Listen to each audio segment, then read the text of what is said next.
वसा जनसेवेचा. डोंगरखंडाळा बुलढाणा येथील जिल्हा परिषद मराठी प्राथमिक शाळेची इमारत जीर्ण व धोकादायक अवस्थेत असल्याने विद्यार्थ्यांचा सुरक्षिततेचा प्रश्न गंभीर बनला आहे. शाळेच्या नवीन इमारतीसाठी तातडीने निधी उपलब्ध करून द्यावा या मागणीचे निवेदन जिल्हाधिकाऱ्यांना देण्यात आले आहे. शाळेची इमारत शिकस्त झाल्यामुळे विद्यार्थ्यांच्या पर्यायी व्यवस्था जवळपास 1 किलोमीटर अंतरावर असलेल्या श्री संभाजीराजे विद्यालयात करण्यात आली आहे.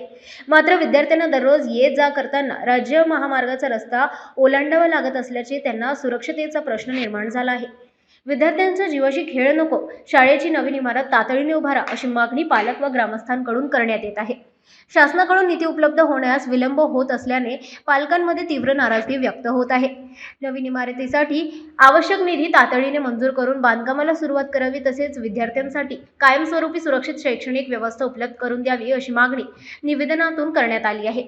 दरम्यान या प्रश्नावर प्रशासनाने तातडीने कारवाई न केल्यास ग्रामस्थ, पालक व शाळा व्यवस्थापनेच्या वतीने लोकशाही मार्गाने तीव्र आंदोलन छेडण्यात येईल असा इशाराही देण्यात आला आहे.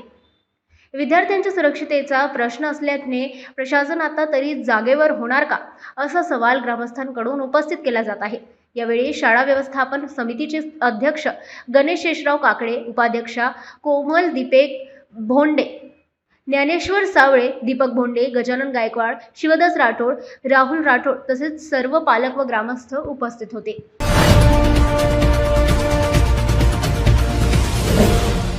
सिटी न्यूज वसा जनसेवेचा.